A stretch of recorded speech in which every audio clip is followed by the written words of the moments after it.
خیبر پختونخوا میں بدترین سیلاب سے اموات کی تعداد 309 ہو گئی۔ طوفانی بارشیں، کلاؤڈ برسٹ اور لینڈ سلائیڈنگ نے صوبے میں تباہی مچا دی۔ منہ زور ریلے، گھر، گاڑیاں اور لوگوں کو بہا لے گئے۔ درجنوں افراد لاپتہ۔ سیلابی ریلوں نے بونیر، باجوڑ، تورغر، سوات میں قہر ڈھا دیا۔ مانسیرا، شانگلہ اور بڑگرام میں بھی تباہی کی داستان رقم۔ 184 اموات سے بونیر میں سب سے زیادہ تباہی رپورٹ۔ سیلابی ریلوں سے بونیر میں ایک ہی گاؤں کے 120 افراد جاں بحق۔ بپھرا پانی اسکول کے 8 بچوں اور اساتذہ کو بھی بہا کر لے گیا۔ باجوڑ کے علاقے جبرائی کے پانی میں آسمانی بجلی گرنے سے 75 افراد جاں بحق ہوئے۔ مانسیرا میں 20، سوات میں 13، شانگلہ میں 8 اموات ہوئی۔ بڑگرام میں 10 اور لوردیر میں 5 افراد جاں بحق۔ خیبر پختونخوا حکومت کا ریسکیو ہیلی کاپٹر کریش ہونے سے 2 پائلٹ سمیت 5 افراد جاں بحق ہوئے۔ MI-17 ہیلی کاپٹر امدادی سامان لے کر باجوڑ جا رہا تھا۔ انہیں سمیت 5 اضلاع میں ایمرجنسی نافذ۔ لاپتہ افراد کی تلاش کے لیے ریسکیو آپریشن جاری۔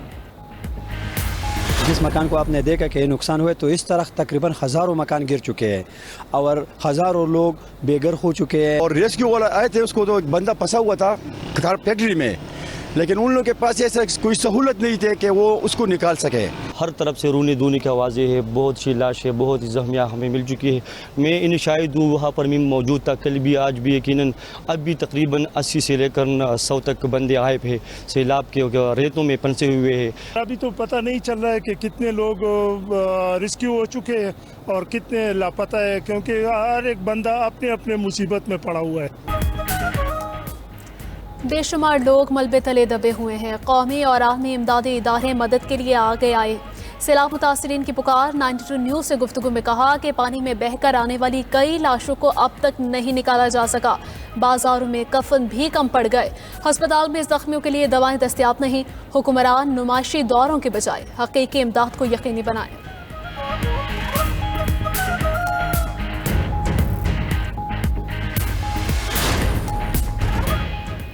ملک بھر میں بارشوں سے اموات کی مجموعی تعداد 634 تک جا پہنچی۔ سیلاب اور بارشوں سے حادثات میں 768 افراد زخمی ہوئے۔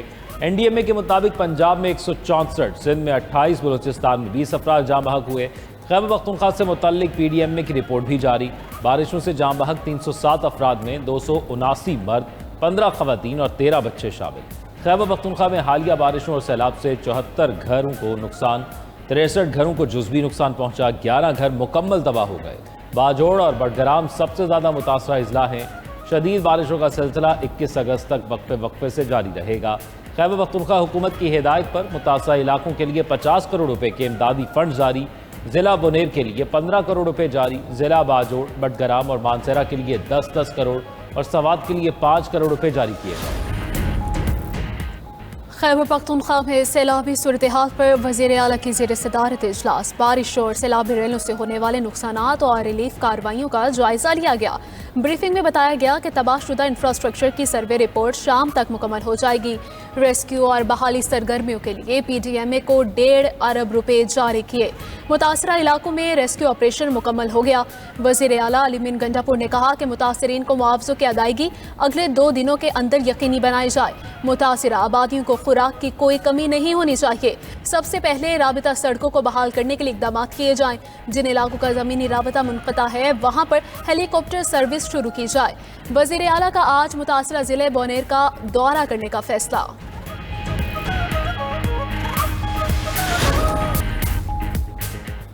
نواز شریف کا خیبر پختونخوا میں جانی نقصان پر اظہار افسوس۔ اپنے پیغام میں صدر مسلم لیگ نون نے کہا کہ خیبر پختونخوا میں قیمتی انسانی جانوں کا زیادہ دلخراش سانحہ ہے۔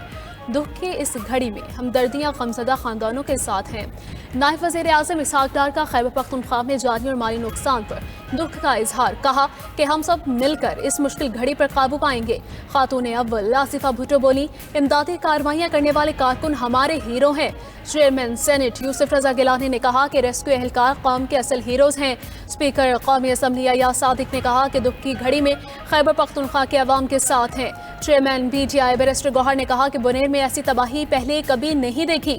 صوبائی حکومت متاثرین کو اکیلا نہیں چھوڑے گی۔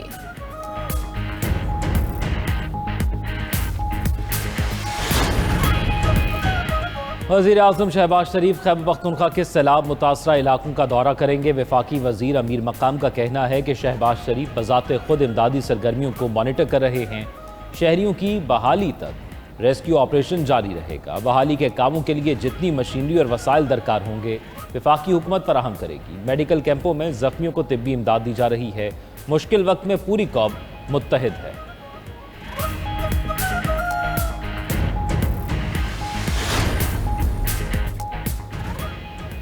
پاکستان کا نیا ریموٹ سینسنگ سیٹلائٹ کامیابی سے مدار میں داخل ہو گیا۔ ترجمان اسپارکو کا کہنا ہے کہ سیٹلائٹ نے گراؤنڈ اسٹیشن سے مستحکم رابطہ بھی قائم کر لیا۔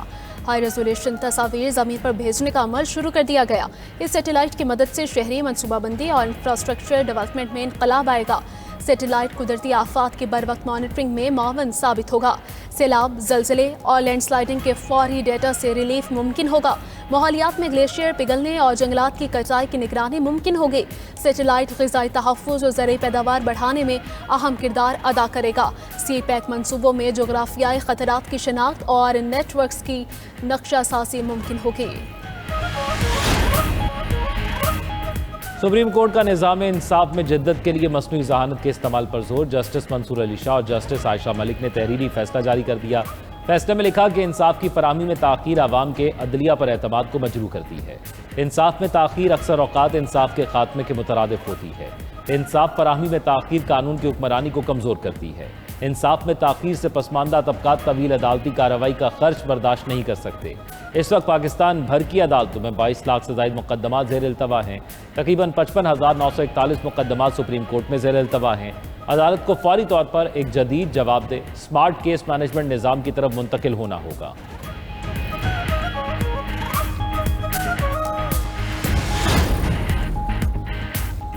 سرکاری حج اسکیم میں درخواستوں کی وصولی کا آج آخری دن۔ سرکاری اسکیم کے تحت حج درخواستوں کی تعداد 1,08,000 تک پہنچ گئی۔ ترجمان وزارت مذہبی امور کے مطابق وزارت کا آن لائن پورٹل رات 12 بجے بند ہو جائے گا۔ عازمین حج موبائل ایپ پاک حج 2026 کے ذریعے اپنے کوائف دیکھ سکتے ہیں۔ حکومت نے آئندہ 15 روز کے لیے پیٹرولیم مصنوعات کی قیمتوں کا اعلان کر دیا۔ ہائی سپیڈ ڈیزل کی قیمت میں 12 روپے 84 پیسے فی لیٹر کمی، نئی قیمت 272 روپے 99 پیسے مقرر۔ مٹی کا تیل بھی 7 روپے 19 پیسے کمی کے بعد 178 روپے 27 پیسے فی لیٹر ہو گیا۔ پیٹرول کی پرانی قیمت برقرار رکھی گئی۔ وزارت خزانہ نے نئی قیمتوں کا نوٹیفیکیشن جاری کر دیا۔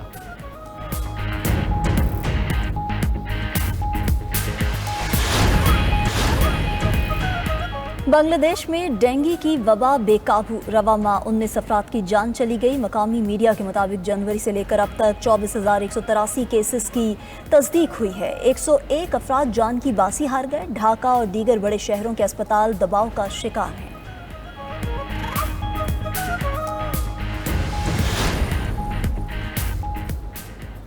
امریکہ کا لاطینی امریکہ اور کیریبین جزائر کے قریب سمندر میں فوج کی تعداد بڑھانے کا فیصلہ۔ حکام کے مطابق 4,000 سے زائد میرینز اہلکار تعینات کیے جائیں گے۔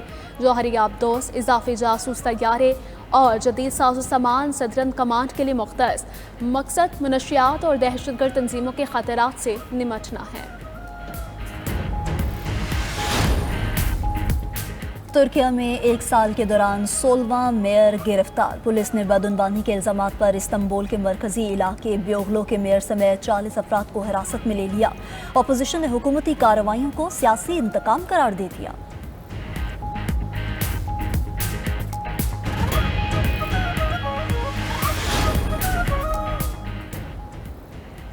نصرت کے گیت آج بھی دلوں کو فتح کر رہے ہیں۔ دنیائے موسیقی کے بادشاہ استاد نصرت فتح علی خان کو مداحوں سے بچھڑے 28 برس بیت گئے۔ نصرت فتح علی خان نے فن قوالی کو نئی جہت دی، منفرد انداز گائیکی سے عالمگیر شہرت حاصل کی۔ نصرت فتح علی خان نے غزلیں، کلاسیکی اور صوفی کلام خوب گایا۔ قوالی کے 125 البم ریکارڈ کروانے پر نصرت فتح علی خان کا نام گنیز بک آف دہشت گرد اسرائیل کے غزہ میں بربریت جاری۔ 24 گھنٹے میں 49 فلسطینی شہید، 369 زخمی۔ اسرائیلی فوج نے امداد کے منتظر 13 افراد کو فائرنگ کر کے شہید کر دیا۔ بھوک سے مزید 4 افراد دم توڑ گئے۔ کل تعداد 106 بچوں سمیت 239 ہو گئے۔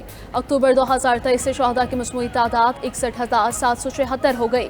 1,56,906 افراد زخمی ہوئے۔ اسرائیلی فورسز نے مقبوضہ مغربی کنارے میں 20 فلسطینیوں کو گرفتار کر لیا۔ اسرائیلی آباد کاروں نے مغربی کنارے میں متعدد فلسطینیوں کو زخمی بھی کیا۔ اسرائیلی وزیر اعظم نیتن کا گریٹر اسرائیل کا بیان عرب ممالک کی شدید مذمت، بیان کو مسترد کر دیا۔ سعودی عرب نے رد عمل دیا کہ اسرائیل کی آبادکاری اور توسیع پسندانہ منصوبوں کو یکساں اور مسترد کرتے ہیں۔ اردن نے اسرائیلی وزیر اعظم کے بیان کو علاقے کے لیے سنگین خطرہ قرار دیا۔ ادھر اسرائیل نے مغربی کنارے اور یروشلم کے درمیان 3000 سے زائد نئے گھر تعمیر کرنے کی منظوری دے دی۔ سربراہ یورپی یونین خارجہ امور کی آبادکاری کے منصوبوں کی مذمت، گھروں کی تعمیر کو غیر قانونی قرار دے دیا۔